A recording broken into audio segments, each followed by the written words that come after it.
What is poppin'? We are back here again with another reaction video. This time we're going to be reacting to a video of one of the most famous YouTube channels in the wrestling community, Cultureholic, man.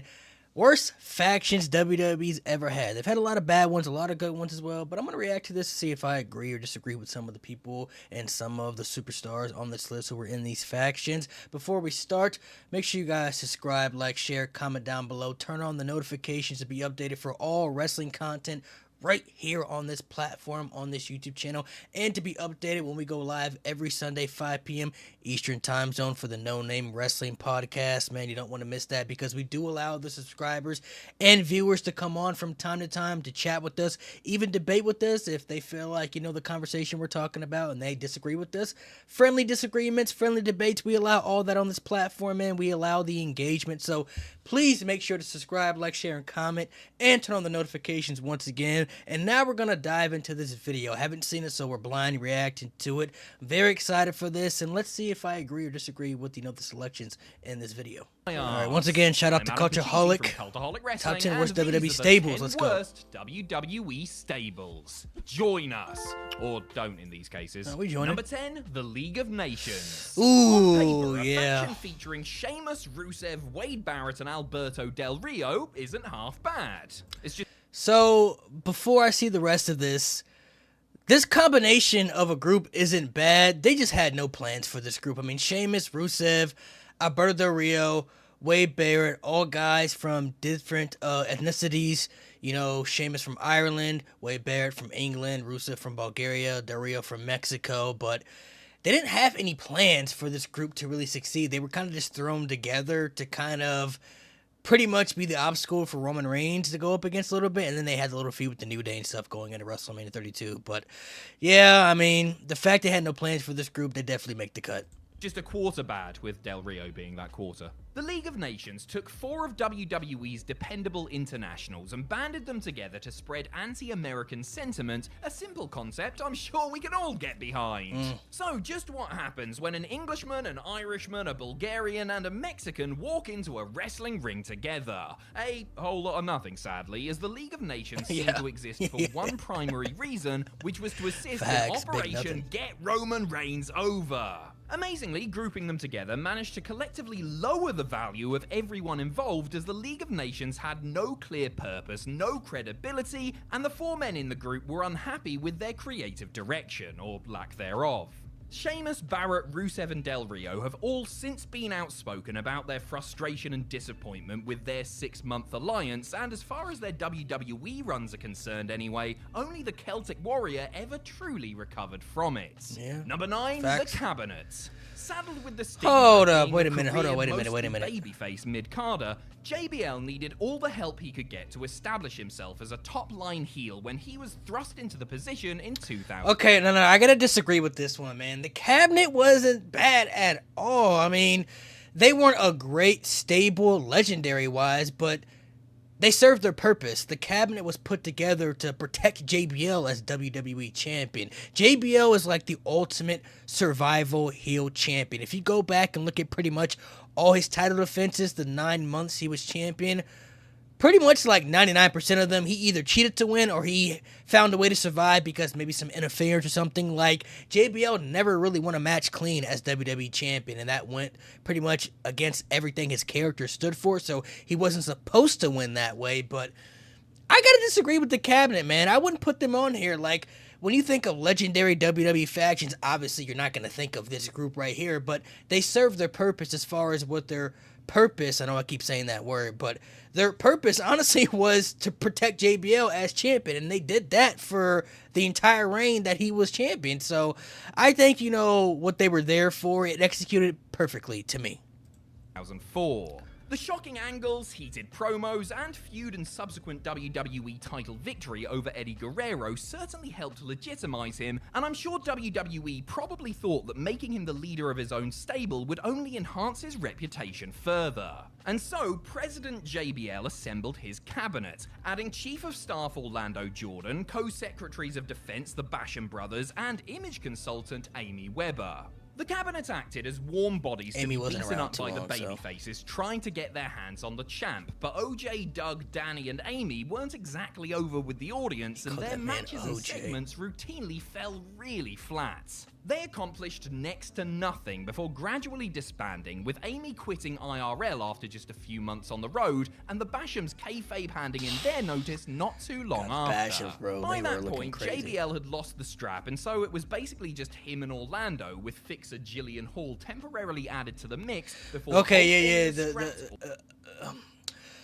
the cabinet after JBL lost the title was pointless after that because he wasn't the champion anymore. But before he had lost the championship, I honestly think it served its purpose, man. Like, I really feel like they were solely there to do one job, and that was to protect JBL, and they did that pretty much through the entire reign. They did it great, so I gotta disagree with this one. I don't think the cabinet should be on here for that reason. Altogether. Number 8, the Mean Street Posse. I will confess that the idea of a group of Shane McMahon's buddies from the mean streets of Greenwich, Connecticut, wrestling in sweater vests and slacks was a funny one.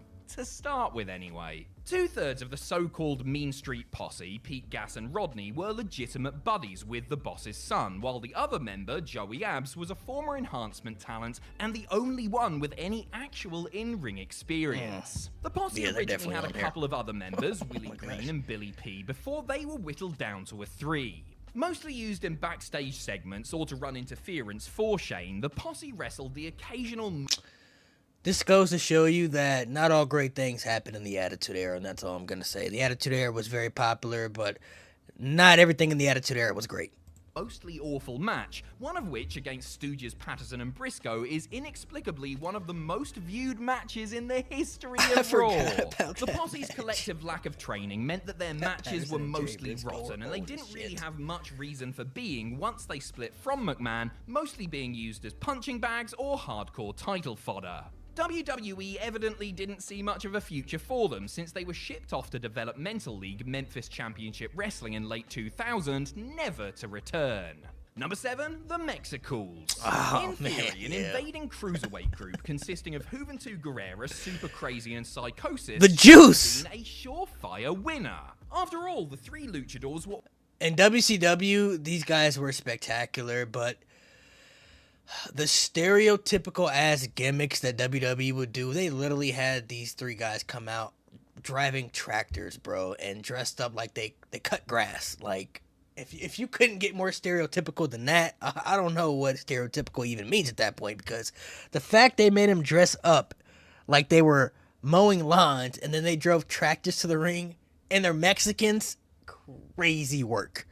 All ultra talented, and their addition to the SmackDown roster in 2005 was a shot in the arm to a division that was thin on the ground and creatively neglected. No, that picture of Vince is crazy. However, WWE's decision to have the Mexicals ride to the ring on lawnmowers raised some eyebrows due to it being, lawnmowers. I said tractors, lawnmowers. And deeply offensive to a sizable portion of the show's audience. The Mexicals claimed that they were no longer going to do the manual labor that Hispanics were expected to do for gringos and began their WWE careers by interfering in matches by attacking other wrestlers. Their run got off to a pretty disastrous start when Juventud smashed in Paul London's face with a botched 450 splash, leading to Vince McMahon outlawing the move and other high-risk maneuvers like the shooting star press. Their matches were also, unfortunately, underwhelming, and though Guerrero bagged the Cruiserweight title, he alienated himself from the locker room with his characteristically annoying and erratic backstage behavior. Hoovy soon lost the title and was released just 6 months after the Mexicals' debut, after which Crazy and Psychosis became a more palatable tag team. Their tag team was Number kinda 6, cool. the Truth Commission. If I was Oh my asked to create gosh. the perfect stable, it would almost definitely include Mantar, Bull Buchanan, any one member of the Oddities, and be managed by Don Callis. So why was the Truth Commission so Holy resoundingly crap, I rubbish then? forgot Starting life in the all about Memphis-based this. USWA territory, the Truth Commission was first managed by an actor Bret Hart had met in South Africa. Oh though he was my quickly gosh, replaced Bull by the Jackal Buchanan when the was group in of this. militias B2, made its way to man. WWE TV. Used to be John Cena's buddy. 27's Gang Wars storyline, their presence meant endless matches with the Nation of Domination, DOA, and Los Boricuas, but the Truth Commission didn't have a compelling mission statement, nor the wrestling skill to make up for poor They were just putting creative. whoever together, bro. Tank left the WWE did stable not early care. on, leaving the Interrogator, Recon, and Sniper to do the heavy lifting. The focus was clearly on making Kurgan a monster heel, and the two were basically bump dummies in green t-shirts and red hats. The matches were boring, the storylines were practically non-existent, and nobody was upset or cared or even noticed when the Truth Commission went away. Number 5, the Social Outcasts. Sometimes stables are simply thrown together to give hard-working but directionless members of the roster something to do. On occasion, this can work. The Social Outcast, the time that they were around too, the roster was like very lackluster at that time. I think with major star power besides like John Cena, Randy Orton, Daniel Bryan, but he was injured quite often. I mean, Roman Reigns, obviously Seth Rollins. So I mean, Brock Lesnar too. So yeah, Social Outcast, man, was kind of just thrown together. Probably just because, I mean, they had nothing else for those guys to do too, so. Work out great and lead to career revivals. The Social Outcasts was not one of these occasions. God, look at this group right here, man. Curtis Axel, former Intercontinental Champion. Adam Rose, Heath Slater, former Tag Team Champion. Bo Dallas, brother of Wyndham Rotunda. May he rest in peace. Bray Wyatt, man. Let's move on. Let's move on. Jesus. On the first Raw of 2016, Heath Slater introduced his newest stable since the dissolution of Three-Man Band, revealing a coalition. How many bad stables did they put this man Heath Slater in? Golly, man. I mean, he was 3MB and Social Outcast. Was he in the... He was in the core, too. Oh, my gosh, bro. Oh, my gosh, bro. I think he was in the core. I think he was in the core too, man. I think he was in the core. 3MB, the core, Social Outcast, bro. He had more bad gimmicks than freaking Gable Steveson had matches. With Bo Dallas, Curtis Axel, and Adam Rose. Every member was a dependable lower mid-card guy that had experienced stop-and-start pushes and had come together to collectively reach for that elusive brass ring. Spoiler, they didn't reach it, but they did have t-shirts with their group name and a hashtag on it, so... that's something. The Social Outcasts did much of nothing, starting as heels before turning babyface and gradually falling apart, starting with Rose's suspension and inevitable release. The group were never going to be world beaters, of course, but their 7-month existence yielded few highlights and failed to significantly elevate anyone involved. Just ask that Tough Enough idiot. Actually, I take it back. At least we will always have their epic wrap-off with Flow Rider. That shiznit was so fire, I was almost sizzling. Shiznit is bonkers. That's Number 4, bonkers. Pretty Mean Sisters. If you thought the MSP were bad, wait until we dive into PMS, another Pretty of Mean WWE Sisters. I don't stable remember this one. misfires circa 99. PMS stood for Pretty Mean Sisters, a group of scorned women who targeted the roster's menfolk. Of course, it was all actually an allusion to premenstrual stress, because the man behind the concept, Vince Russo, is not okay, that explains a lot. Made up of Terry Runnels, Jacqueline, and in time Ryan Shamrock, the sisters were involved in some of the worst storylines of the Attitude Era during their brief existence, including Terry's faked miscarriage. There would have been worse to come in the form of a Shamrock brother-sister romance had Ken not refused shortly before Ryan was released. By that point, PMS had added the hapless Sean Meat Stasiak as the group's love slave, who in the storyline got pasted in his matches because he was so knackered after being forced to fulfill the needs of his horny masters. Eventually, Jacqueline got fed up with Terry so much like Attitude wearing Era. out and mistreating Meat, Oh the my tipping point gosh. arriving when Runnels forced Stasiak to kiss her foot following a loss to Edge on Sunday Night Heat, signaling the end of the group. A tale as old as time itself. Number 3, The Core. Yep. The Nexus was a Gosh. great idea that started well. Before I even watched this, bro, the core should have never even existed, bro. They fumbled the Nexus, and I will stand on that, bro. The Nexus was really the Shield before the Shield even existed. The Shield just had better presentation, better booking, less people, and a different entrance. Everything the Nexus did, like, the Shield did afterwards, bro. Beating people up randomly, not having any authority figure, couldn't be controlled. Like, the Nexus was the shit when they came around. Their debut was incredible. Everything they did leading up to SummerSlam was great with that group. All they had to do was win at SummerSlam, but John Cena got DDT'd on concrete and then came back 2-1 to beat the Nexus, and then was in the Nexus, and then he got fired because he didn't help Wade Barrett win the championship, and then they basically forced the Nexus to hire, or the Nexus forced Wade Barrett to hire John Cena back because he got fired, but he kept showing up every week and terrorizing the group, pretty much dismantled the group. Then they had to form the new Nexus with CM Punk as the leader. Randy Orton pretty much dismembered that group by kicking everybody in the skull, and then the core had to be formed. Oh my gosh. Oh man. Let's watch the rest. And led to some fantastic television, at least initially. Handled correctly, they could have become one of the greatest stables of all time, and bro, everybody in this group, bro, like, you could argue individually, we don't know what the group would have turned out to be like when they all separated and everybody individually successes, but like, as far as them as a cohesive unit, as a group, they could have went down as one of the best groups ever. They had one of the best debuts ever. They had a crazy aura leading up to SummerSlam. They were the most important part of Raw for months. For months, bro. The fact they really just dismantled this group and fumbled it is crazy, bro. Like, the only person that succeeded in this group singles-wise to become a big star was Daniel Bryan, and he was in the group for a day. He was in it for a day, bro. Oh, my gosh, man. Like, yeah, Michael Tarver probably wouldn't have done anything by himself. Darren Young probably wouldn't have done anything by himself. Heath Slater and Justin Gabriel were a cool little tag team, but main event guys, probably not. David Otunga could have been a nice little solid mid-card guy. Ryback, obviously, he actually got pretty over when he came back with the Ryback gimmick for a while, but they destroyed that momentum as well. And then Wade Barrett could have definitely been a World Heavyweight Champion for sure in that era, without a doubt.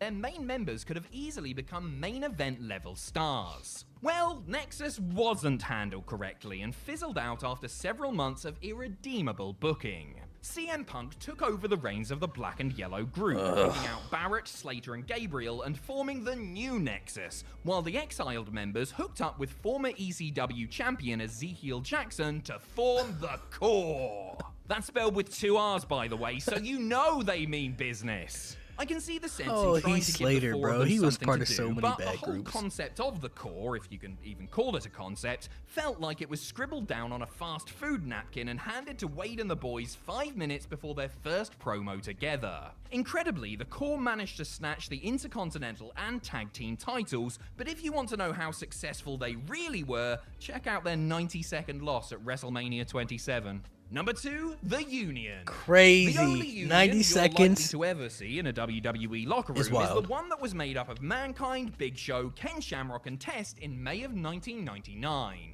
The Union, or to give them their full title, The Union of People You Ought to Respect, Son, aka What the yours, hell? Because it's Vince Russo's world we're living in and everything is a Hold up, forced bro. pun. Hold Well, up. Respect, Son, aka I gotta go back to that name. their Hold full up. title, The Union of People You Ought to Respect, Son, aka What yours, kind of name because is it's that? Vince Russo's world we're living in. Ah, and Vince everything is a Russo, forced okay. pun, were All a right. short-lived offshoot of the corporation. The foursome abandoned the corporation after Shane McMahon wrangled power away from his father and began to treat certain members badly. I remember The a Union was little sort bit of about aligned this with group, other but heavy hitters, I don't including remember Mr. that name, McMahon, though. Steve Austin, The Rock, and Commissioner Shawn guys with Michaels, 2x4s and and battled the shit. corporate ministry after The Undertaker's satanic outfit merged with Shane's crew. This all led to a Union versus corporate ministry 8-man elimination tag match at the ill-fated Over the Edge, which was won by Mankind. 8 days later, Mrs. Foley's baby boy was written off TV in order to get knee surgery. 1 week after that, Vince McMahon was revealed as the higher power, and with their leader on the shelf and their enemy morphing into a confusing mess, the Union turned in their 2x4s and went their separate ways. Number 1, Retribution. Oh. The pandemic era was an unprecedented time for WWE, one of the very few sports or entertainment enterprises that kept running throughout. The lack of a live crowd and absence of key personnel I'm gonna led say to some, something, but I'm gonna shall we wait. say, interesting creative choices. Interesting, unfortunately, is not something that the Retribution stable can be accused of being. Like the Nexus before. Alright, listen. Retribution had potential. Let's be honest. They had potential. I'm not saying they would have been a legendary group, but they had potential to have a better presentation than what we got. This little segment stuff right here, when they came out and they you know, like had saws and were cutting up the ropes and stuff like that. It was a little interesting, especially during the pandemic. And then when they revealed everybody in it, you know, Dijak, Mia Yim, Mercedes Martinez, and you know, everybody else who was in it. I can't remember some of the other people's names. Mustafa Ali ended up being the leader and stuff, but they could have been a lot better than what we got. I feel like they kind of gave up on them. Like, they pretty much like gave up on them without really giving them a full chance, if that makes sense. They didn't really give them an opportunity for them to really shine. That's just how I feel about it. I mean, that's just how I feel. Before them, Retribution were dismayed at the WWE system and wanted to take it down from within, causing property damage and attacking people at random like a bunch of masked Asbos. None of it felt right from the off, with the stable stupid outfits and slapdash names. Hold on, wasn't one of them called Slapdash? No, sorry, Slapjack, wasn't it? The names, though, Much yeah. better. Anyway, as I was saying, their attire, monikers, motivations, the names would really kind of positively rotten. WWE and the members of Retribution, that's Ali, Mace, T-Bar, Reckoning, Retaliation, and our old pal Slapjack, thank you very much. Yeah, I mean, they could have been a better presented group, bro. Like, I'm not saying this group would have been iconic or anything, but their presentation could have been a lot better. They could have did some better stuff with them, especially during the pandemic. After the debut they had, Mustafa Ali was the leader, and he was like the hacker and stuff. Like, they could have did some cool stuff with that, especially with Mustafa Ali being the leader. He could have been a nice little mid-card guy. Like, they could have did some better stuff with that. But once they received those names, yeah, it was over, bro. Once they got those names, Slapjack, T-Bar, Mace, and Reckoning and stuff, yeah, it was done, bro. It was done. There wasn't much that group wasn't going to be able to do to even survive once they got those names. So they definitely need to make the list. The only one I disagree with, though, was the Cabinet. I don't think the Cabinet should be on here, bro. Like, there could have been some other, like 3MB, that could have been on here. I mean, my gosh, I'm surprised that didn't make the cut. 3MB was a soulless purpose of a group. Like, that group could have been on here. There's some other bad groups that probably could have been on here as well, but I definitely don't feel like the Cabinet should be on here. But everybody else can't make an argument for it. Like, it's hard to make an argument for everybody else. So, dub video to Cultureholic, man. Make sure you guys subscribe to the YouTube channel. Many people do within the wrestling community who watch, so they put out great videos. If you guys want to see me react to other stuff, man, let me know in the comment section below.